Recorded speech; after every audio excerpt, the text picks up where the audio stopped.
from The Music Factory. Halo, selamat pagi kawan The Music Factory. Assalamualaikum warahmatullahi wabarakatuh. Program RBT Top Net. Halo, assalamualaikum warahmatullahi wabarakatuh. Apa kabar kawan RBT semua dimanapun Anda berada? Saya Billy Pranata kembali hadir menemani Anda dalam program RBT Talk 9 edisi Rabu 22 Januari 2020. Kebetulan ini edisi perdana di tahun 2020. Kita langsung membahas tema yang bisa dibilang cukup berat nih temanya. Tema ini diambil karena memang saat ini kondisinya juga lagi viral nih begitu di media nasional, sehingga ini patut diperbincangkan di tingkat Provinsi Riau dalam rangka menyikapi ataupun mempertanyakan opini-opini masyarakat yang berkembang saat ini pasca terjadinya persoalan di KPU RI sana. Sudah hadir 3 narasumber kita pada pagi hari ini yang luar biasa. Yang pertama ada Bapak Nugroho Noto Susanto alias Mas Nugi, Komisioner KPU Riau. Apa kabar Mas? Alhamdulillah kabar baik. Baik ya. Secerah senyumnya Billy lah gitu. Alhamdulillah. Terima kasih untuk kesekian kalinya berkenan hadir ya. Terima kasih juga sudah sekian kali menjemput kami. Siap. Kedua ada Bapak Rusidi Rusdan SAG MPDI selaku Ketua Bawaslu Riau. Apa kabar nih Pak Rusidi? Alhamdulillah. Assalamualaikum warahmatullahi wabarakatuh. Waalaikumsalam warahmatullahi wabarakatuh. Baik Billy. Baik ya. Ini kalau Mas Nugi udah beberapa kali ini ketua edisi perdana kayaknya nih. Iya. Terima kasih sudah hadir di studio kami. Ya. Ya, saya merasa istimewa juga nih dengan perdananya sama ketua Bawaslu nih kan. Wah. Baik. Nugi ini saya agak-agak apa saya melihat pagi ini kayaknya tadi malam apa gimana gitu. Ada tidak tersampaikan gitu. Hujan gitu ya. Kalau itu izin ketua tidak hanya tadi malam ya. Sebenarnya kan kita belum satu rumah ya. Baik. Narasumber ketiga kita ada Bapak Anas Rizaldi SIPMA selaku Sekretaris Eksekutif Lembaga Kajian Sosial Politik Kontemporer atau LKSPK. Apa kabar Pak Anas? Kabar baik.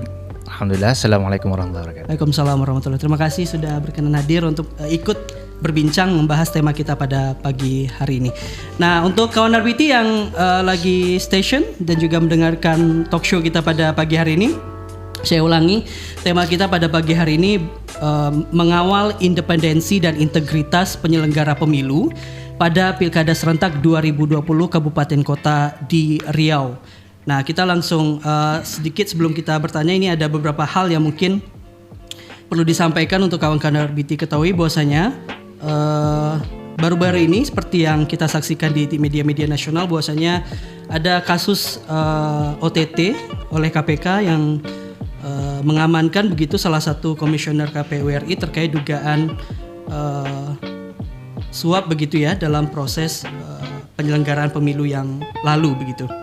Nah, sementara kita ketahui bahwasanya dalam peraturan penyelenggara pemilu seperti halnya PKPU nomor 8 tahun 2019 tentang tata kerja KPU itu diatur seperti di pasal 2 bab 1 itu diatur bahwasanya ada kode etik penyelenggara pemilu, setidaknya ada 13 prinsip yang harus dipegang oleh masing-masing penyelenggara pemilu.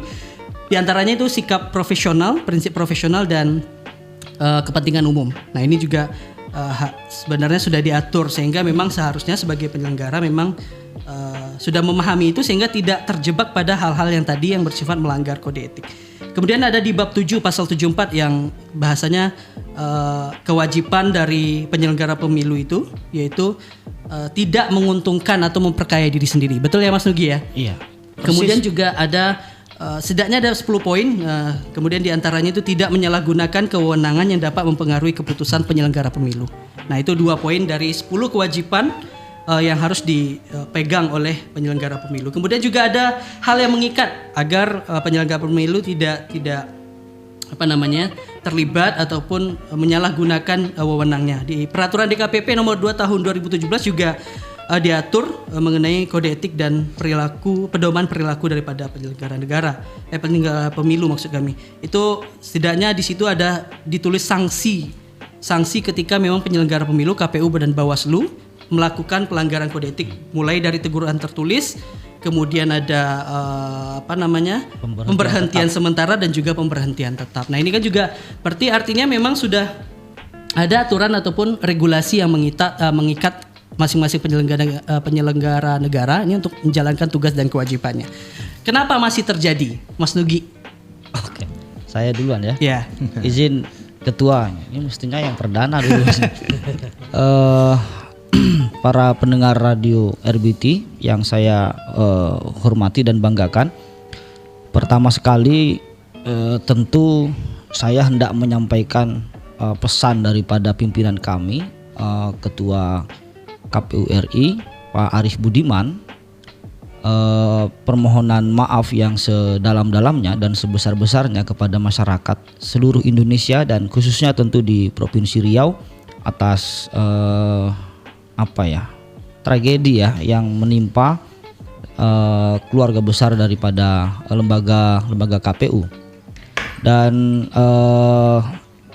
itu sama sekali tidak kami harapkan, karena memang itu kami anggap sebagai tindakan yang bersifat personal gitu ya.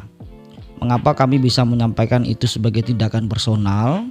Karena kalau kita baca dari dokumen-dokumen, sesungguhnya KPU RI itu telah menolak ya permintaan daripada salah satu partai politik untuk menggantikan sesuai dengan yang mereka inginkan begitu, karena dianggap tidak sesuai dengan aturan yang ada begitu. Berapa kali surat itu kita tolak dan tidak kita penuhi begitu, dan hasil rapat pleno kolektif kolegialnya KPU itu menyatakan menolak begitu. Jadi secara kelembagaan sebenarnya KPU tidak sama sekali memberi ruang terhadap praktik.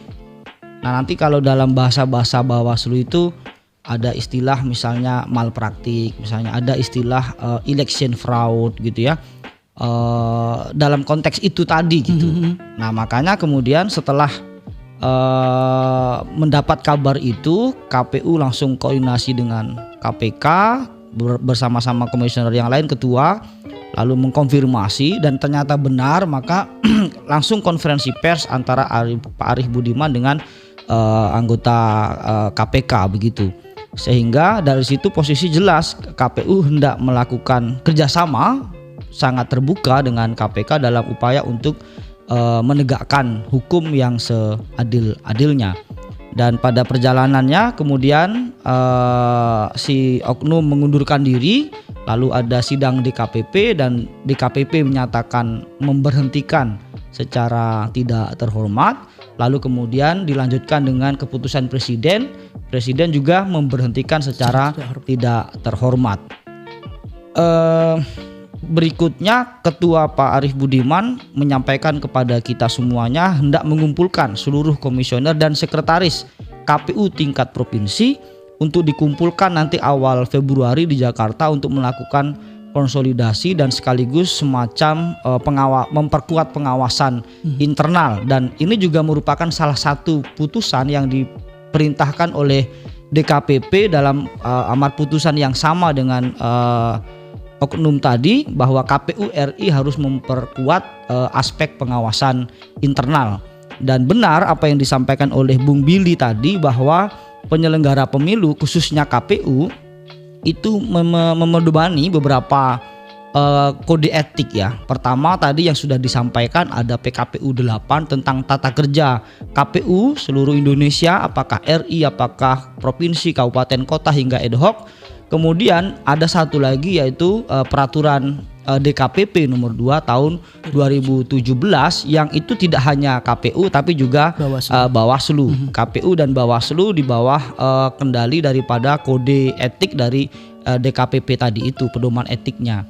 Nah, ditambah lagi sebenarnya kita juga punya sumpah jabatan ya yang mengikat sebenarnya sejak awal kita dilantik sebagai penyelenggara pemilu. Tetapi yang mau saya sampaikan sesungguhnya ini case gitu ya. Ini case, saya hendak membangun optimisme kepada semua pihak, kepada rakyat, dan tentu ini melibatkan banyak stakeholder, banyak pemangku kepentingan termasuk Bawaslu, civil society, masyarakat sipil, perguruan tinggi, organisasi sosial dan lain-lain. untuk meningkatkan pengawasan, meningkatkan pemantauan gitu terhadap praktik penyelenggaraan pemilu dan khususnya di tahun ini pemilihan atau yang biasa kita kenal dengan pilkada. Maksud saya kalau kita dulu jangan ada istilah ya gara-gara nila setitik rusak susu sebelanga. Saya ingin mengubah gitu. Jangan sampai gara-gara nila setitik ini kita lupa ada susu yang banyak ini loh. Nah, susu sebelanga yang besar ini kan banyak penyelenggara pemilu yang masih baik, masih punya integritas, masih punya profesionalitas seperti yang digambarkan oleh Bung Billy tadi itu. Kita berikan kepercayaan, tapi kepercayaan itu diberikan dengan tetap membangun kontrol publik gitu. Karena kalau kita diskusi soal term partisipasi politik misalnya, itu kan tidak hanya di hari H, voter turnout atau menyoblos itu, tapi pasca pencoblosan, pra pencoblosan, saat pencoblosan dan pasca pencoblosan kontrol publik itu diperlukan dan kami sangat bahagia kalau itu terus dilakukan. Sembari tetap kami di internal juga memperkuat pengawasan internal itu. Baik. Demikian. Mas, ini berbicara tadi dari awal Mas sampaikan bahwasanya ini adalah perilaku personal begitu ya. Iya. Nah, ini apakah memang ada yang salah dalam pengawasan internal KPU sehingga memang perilaku personal ini tidak bisa dihindari ataupun harus terjadi begitu? Ya memang pengawasan internal ini kan kalau dalam konteks penyelenggara pemilu itu saat ini lebih banyak di domain tahapan gitu ya. Misalnya kalau tadi Bung Billy menyebut salah satu aspek penting dari misalnya prinsip atau asas sebagai seorang penyelenggara pemilu adalah profesionalitas begitu. Nah, itu kita bisa ukur. Misalnya apa? Dari tahapan perencanaan, persiapan, lalu ada tahapan teknis penyelenggaraan, lalu ada tahapan pasca yaitu evaluasi begitu. Nah, kalau dalam konteks misalnya pemilihan, dari tahap perencanaan itu misalnya sudah ada upaya misalnya merancang anggaran untuk anggaran untuk pilkada di kabupaten masing-masing atau kota masing-masing seperti itu. Itu perencanaan. Program apa yang mau dibangun untuk sosialisasi misalnya. Kalau itu sudah dilakukan secara profesional dan ada alat outputnya, maka secara kasat mata kita bisa lihat dia sudah profesional gitu. Teknis penyelenggaraan pemilu misalnya, ditambah nanti tentu ada teman-teman dari Bawaslu. Bawaslu kan selalu melekat kepada KPU dalam upaya mengawasi setiap tahapan. Nanti tahapan teknis pada hari H misalnya.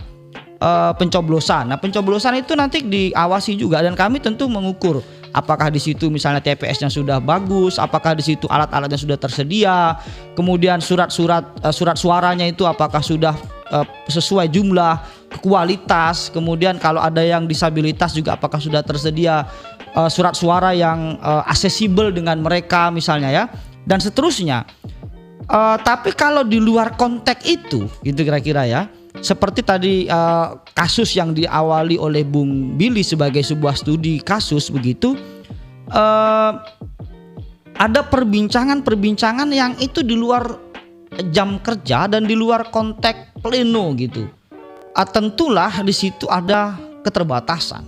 Kami akui ada keterbatasan di situ. Tidak mungkin misalnya ketua KPU RI itu mampu melacak dan kemudian mengendalikan komunikasi personal dari seluruh anggota KPU begitu. Nah, disitulah kemudian pentingnya saya pikir kapasitas integritas personal dalam proses awal itu ketika seleksi gitu ya, sehingga orang yang duduk di posisi sebagai komisioner itu memang memiliki integritas dan kompetensi atau kapasitas yang memadai. Dan di situ pula lah pentingnya dalam konteks penyelenggaraan pemilu di Indonesia ini ada Bawaslu sebagai pengawas pemilu, kemudian ada DKPP sebagai penegaan kode etik atau kehormatan penyelenggara pemilu. Baik. Dalam konteks menegakkan kode etik atau kehormatan penyelenggara pemilu itu sesungguhnya tidak terkesan menghakimi ya, karena kalau dia tidak bersalah itu DKPP akan merehabilitasi. Kasus seperti Batam itu pada saat pemilu kemarin kan KPU Kota Batam dan KPU Provinsi Kepulauan Riau itu diadukan ke DKPP, tetapi fakta persidangan kemudian diketahui KPU Kota Batam dinyatakan bersalah dan diberhentikan tetap, kemudian KPU Provinsi dinyatakan tidak bersalah dan DKPP merehabilitasi seluruhnya, dipulihkan gitu. Nah kemudian yang terakhir saya kira yang paling penting adalah masyarakat sipil. Ada media di situ, termasuk radio misalnya. Ini kan dari upaya untuk melakukan early warning system kepada publik. Media cetak, media elektronik dan seterusnya. Kemudian apa, NGO, non government organization atau masyarakat sipil. Di Jakarta banyak sekali masyarakat sipil dalam konteks pemilu. Nah ini yang perlu kita dorong di Riau. Bagaimana masyarakat sipil ini tumbuh gitu dan mengawal proses demokratisasi yang sedang berlangsung di daerah gitu atau di lokal provinsi Riau. Nah mungkin ini yang masih belum banyak di daerah kita, kalangan-kalangan masyarakat sipil yang concern di isu pemilu dan demokrasi seperti itu. Baik, saya kira itu Bung Billy. Baik Mas, ke Ketua Bawaslu Pak Rusidi, ini dari hasil evaluasi DKPP tahun 2019, ini data yang kami ambil dari beberapa media.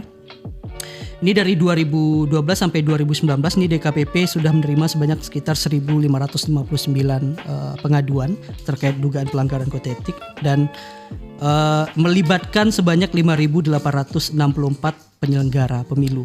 Nah, di 2019 itu setidaknya ada 238 perkara se-Indonesia. Kemudian yang diberhentikan, yang istilahnya dijatuhkan sanksi, ini ada sekitar 280 ini yang diberi peringatan tertulis.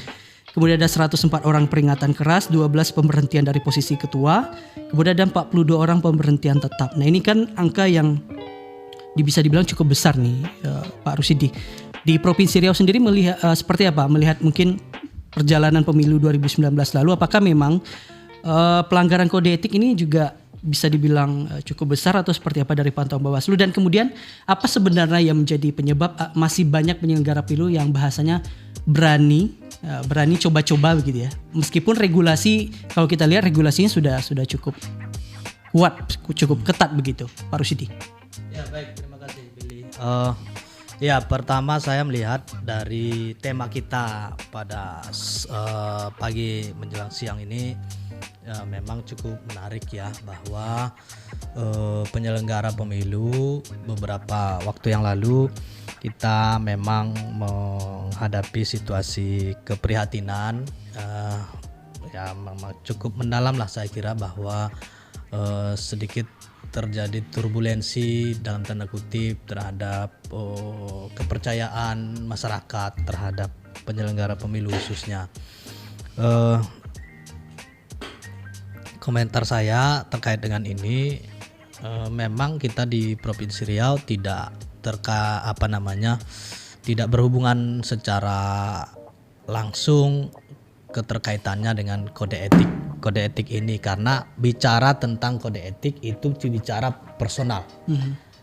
Jadi kalau ada pelanggaran kode etik itu pasti pelanggaran yang dilakukan oleh orang per orang, bukan lembaga. Ini harus kita pisahkan dulu ini pembicaraan ini, karena kalau kita menghubungkan pelanggaran kode etik yang dilakukan oleh oknum, oleh seseorang, baik di tingkat pusat, di tingkat provinsi maupun di tingkat kabupaten kota sampai ke kecamatan dan seterusnya, maka hal yang keliru menurut saya kalau kita mengeneralisasi perilaku oknum dengan kinerja dari sebuah lembaga. Nah, jadi tapi itu bukannya dalam pengambilan keputusan biasanya penyelenggara pemilu ini kan bersifat kolektif, kolegial. Nah, ini apakah kolegial memang memungkinkan satu orang komisioner untuk melakukan pelanggaran kode etik, sementara dia tidak bisa memutuskan sendiri begitu? Ya betul. Kalaupun umpamanya terjadi pelanggaran itu oleh 2 atau 3, tetap dia oknum. Jadi lembaga ini sudah ada peraturannya, sudah ada garis-garis yang sudah dibuat oleh pembuat peraturan untuk ditaati. Nah, jadi tidak ada sebuah keputusan yang sifatnya untuk yang dilakukan oleh organisasi yang sifatnya untuk bersubahat atau berkonspirasi untuk melakukan pelanggaran masif. Saya sudah dari tahun 2008 menjadi penyelenggara pemilu ya. Jadi ini harus kita pisahkan yang jelas. Itu yang pertama. Yang kedua, secara ini kan terjadi di tingkat nasional. Artinya kami ini adalah pasukan di bawah. Artinya kalau kesalahan dilakukan oleh person ya, individu pimpinan kami di atas, bahwa itu kami menyadari itu adalah sebagai dia manusia biasa yang tidak bisa luput dari kesalahan, dan mungkin dia juga menghadapi godaan, menghadapi ya rayuan-rayuan dan segala macam yang tidak bisa dia hindari secara pribadi dia. Tetapi kami sudah diberikan materi-materi tentang independensi dan materi-materi tentang integritas yang sebagaimana tema kita pada pagi hari ini. Nah, ya yang menurut saya yang perlu kita lihat adalah ke depan ya. Kita jangan terlalu hanyut dengan situasi yang sudah terjadi itu. Yang kita ke depan ini adalah bagaimana menguatkan organisasi ini untuk lebih performan ya, menjaga integritas dan independensi di dalam melaksanakan tugas kita ke depan ini. Nah, oleh sebab itulah maka Bawaslu Provinsi Riau kemudian hari ini memang melakukan upaya-upaya yang lebih penguatan. Nah, hari ini apa yang harus kita lakukan belajar dari ya kasus ya tercederainya integritas penyelenggara pemilu ini. Pertama, kita mulai dari level kita di Bawaslu Provinsi, dalam arti hari ini karena kawan-kawan di Panwas Kecamatan sudah selesai kita melakukan rekrutmen ya. Jadi sekarang ini seluruh kecamatan di Provinsi Riau, khususnya di 9 kabupaten kota yang melaksanakan pemilihan kepala daerah ini sudah selesai kita lakukan rekrutmen Panwas Kecamatan. Tentu dengan melihat persyaratan dan kompetensi dari masing-masing calon, terutama integritas dan independensinya. Jadi ini kaitannya dengan tema kita pada pagi hari ini, bahwa memang pertama kita lihat adalah independensi dan integritasnya. Kedua baru kemampuannya. Kenapa? Karena kalau orang kurang karakternya itu memang tidak bisa independen, tidak bisa mandiri, itu susah untuk kita bina. Tapi kalau orang yang kurang pintar itu bisa kita ajari. Nah, inilah yang menjadi filosofi kita dalam rekrutmen. Oleh sebab itu saat ini kan sedang dilaksanakan rekrutmen kawan-kawan untuk penyelenggara teknis di PPK dan PPS. Nah, kita sudah melakukan himbauan-himbauan dan upaya-upaya pencegahan. Nah, ini belajar dari kasus yang ada di tingkat nasional ini, supaya jangan nanti di tingkat pusat sudah kejadiannya seperti ini, masa nanti masih ada lagi kejadian, kan begitu? Nggak lucu jadinya kalau masih terjadi nanti di wilayah kita. Ini yang menjadi tugas berat kita menurut saya hari ini. Pak Rusdi tadi berbicara mengenai apa tadi, ini kan kasusnya memang kasus nasional sekarang yang Nah, ini kalau dari pengalaman Bawaslu sendiri seperti apa melihat adanya pelanggaran kode etik ini? Apakah memang ada celah dari sisi regulasi atau memang ini murni persoalan personal dari masing-masing penyelenggara? Iya, makanya saya katakan kalau dari celah regulasi saya pikir sudah lengkap lah ya. Kita ini sudah lengkap sekarang sejak dari Undang-Undang nomor 15 tahun 2011 sampai ke Undang-Undang nomor 7 tahun 2017 ini tentang penyelenggara. Di bagian penyelenggaranya itu sudah memproteksi